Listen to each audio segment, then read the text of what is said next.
You sitting there, have you ever asked yourself, do you want to be a microeconomist? Well, great, because I do that every day. Why is that? Because I, too, am an aspiring economist. So what can I do to help you? I can teach you all about consumer behavior in under 8 minutes. Ooh, So don't worry, me and my helpful class are going to teach you all there is to know about consumer behavior and microeconomics. Yay! Let's learn!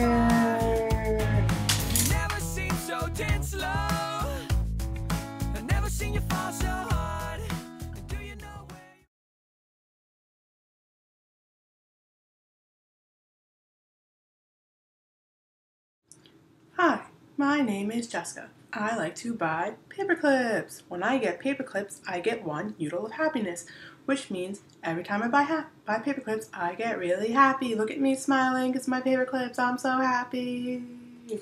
But the more paper clips I buy, the less happy I get. This is called the law of diminishing marginal utility. It means that when I buy 1 paper clip, I'm really happy. Yay, paper clips! When I buy 2 more paper clips, I'm less happy. Boo, more paper clips!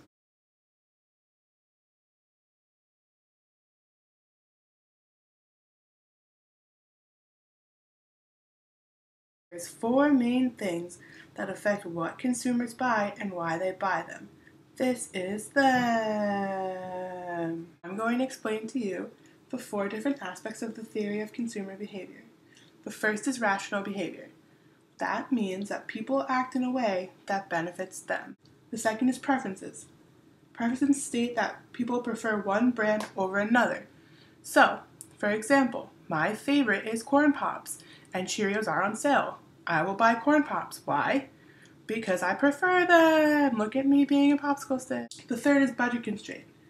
That means that the amount of direct income, so money you can use to buy things, you have differs. So that means that the money you have at home or how much money you have to spend is different from everyone else, and how much money you have to spend affects what you spend it on. So if I have a lot of money, because I'm a big spender, then I have a lot of extra money to spend on things.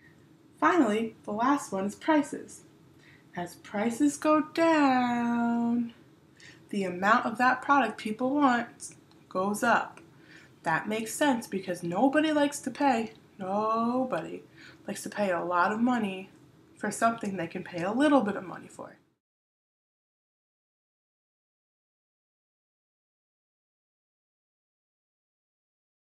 That means that a consumer allocates his or her income so that the last dollar spent on each product yields the same amount of extra marginal utility. So, for example, I can buy apples and oranges. If it's the same price to get each thing, but I get more utility out of buying oranges, I'm going to buy the extra orange. When I buy the second item and it's the same utility and it's still less to buy oranges, I'm going to buy an extra orange. Why? Because it's the same price, but I'm maximizing my total utility from my product. Yay! Really interesting, right, Jimin?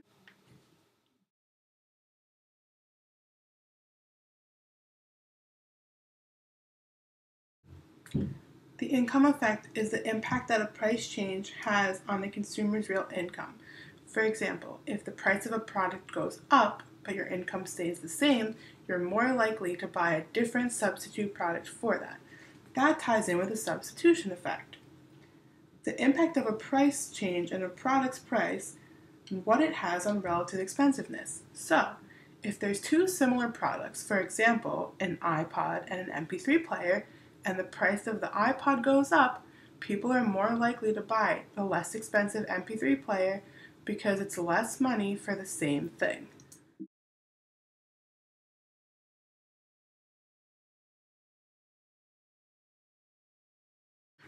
The diamond water paradox basically states that although you need water more than you need diamonds, diamonds will give you a greater marginal utility because they're so rare, whereas water is always available, therefore they're not as special, therefore the marginal utility goes down.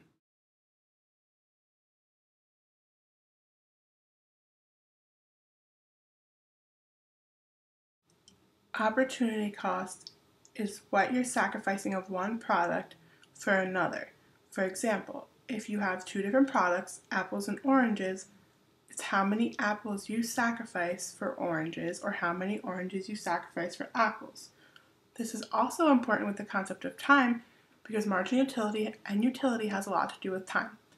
If you go to a service or you go into get a product, the more time it takes for that product to be made or the service to be done affects how much utility you get from that product or service.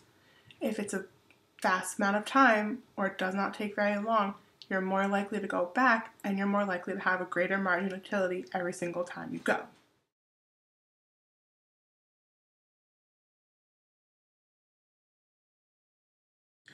The framing effect is how advertising agencies evaluate and show a product, because consumers evaluate events in a particular mental frame.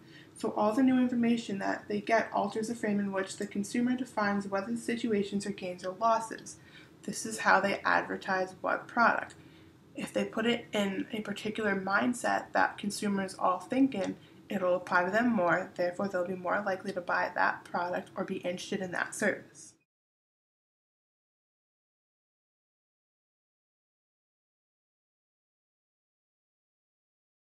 Anchoring means that you estimate the value of certain products or services based upon values that are influenced by recent information that you've retained, no matter how irrelevant or unapplicable it could be.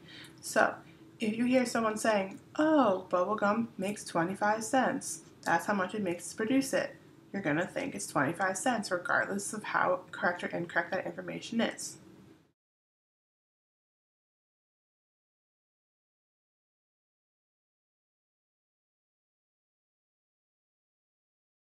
Mental accounting is when you separate purchases you make into mental accounts rather than looking at the big picture.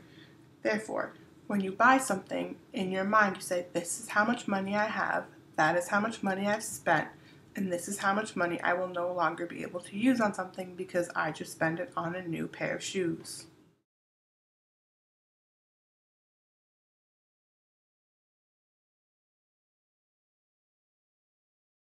The endowment effect states that if I'm selling something, I'm going to place a higher value on it than somebody else because I have an emotional connection to the product. Therefore, I think it's worth more than it actually is. The movie's over. Go home.